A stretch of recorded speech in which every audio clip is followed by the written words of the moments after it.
firefighters. Yeah, he loves it.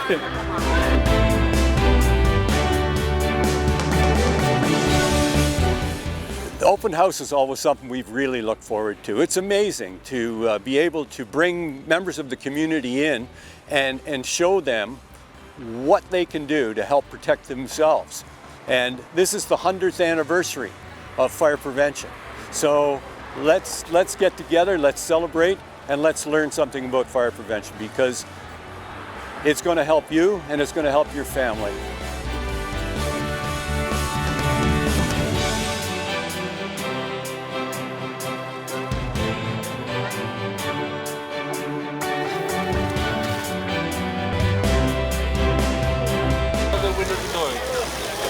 There you go. And up two more, almost there.